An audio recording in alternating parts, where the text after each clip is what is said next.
नमस्कार दोस्तों, आप सभी का फिर से एक बार बहुत बहुत स्वागत है मेरे चैनल मिथिका में, जहां मैं आप लोगों को ऐसी नई नई कहानियां सुनाती हूं जो आपने पहले कभी नहीं सुनी होंगी। तो चलिए आज की कहानी शुरू करते हैं। और आज मैं आप लोगों को सुनाने जा रही हूँ कहानी अपोफिस की। हर एक मिथोलॉजिकल कहानियों में एक विलन तो होता ही है, एक ऐसा सत्ता जो सब कुछ तबाह करना चाहता है। दुनिया को जैसे हम देखते हैं, जानते हैं, उसे नष्ट कर देना चाहता है। इजिप्शियन मिथोलॉजी में बुराई हमारे सामने अपोफिस या एपेप के रूप में आती है, जो अराजकता, विनाश और अंधेरे का देवता है। 50 फीट बड़ा, पंखों वाला एक ऐसा सांप जो पहले तो सूर्य के देवता थे, मगर बाद में उन्हें हराकर उनकी जगह रा ने ले ली। रा द्वारा सत्ता से हटाए जाने के बाद स्वाभाविक रूप से अपोफिस रा से नफरत करते थे और उन्होंने ये ठान लिया था कि वो रा के हर काम में बाधा उत्पन्न करेंगे। रा का काम था हर रोज एक नई सुबह लाना, गहरी रात के बाद सूरज की किरणों से इंसानों के मन में नई आशा जगाना। हालांकि कुछ वर्जन्स में हमें ये भी सुनने को मिलता है कि अंधकार और अराजकता से ही अपोफिस का जन्म हुआ था और इसी वजह से वो दुनिया से रोशनी को मिटाना चाहते थे। अपोफिस की माता थी देवी नियत और इसीलिए वो इजिप्ट के सबसे प्राचीन देवताओं में से एक है, जैसे कि रा, सकेत और सोबेत।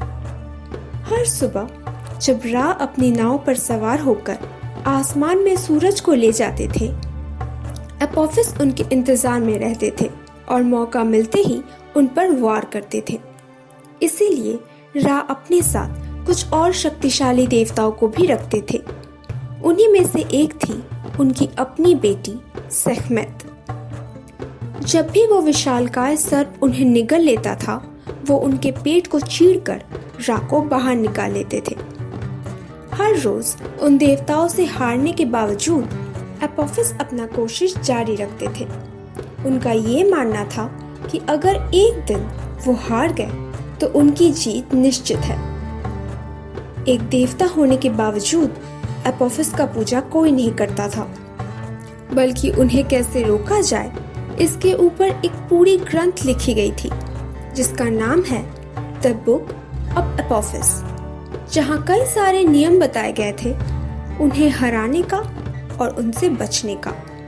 इजिप्ट के लोग मानते थे कि हर साल अपोफिस अपनी सेना के साथ धरती पर आएंगे और इंसानों का विनाश करने की कोशिश करेंगे।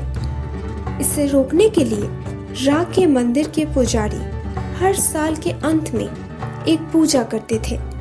अपोफिस का एक पुतला मंदिर में लाया जाता था और उसे मारा जाता था, श्राप दिया जाता था और अंत में जला दिया जाता था, सबको ये संदेश भेजने के लिए कि हर रोज एक नई सुबह जरूर होगी।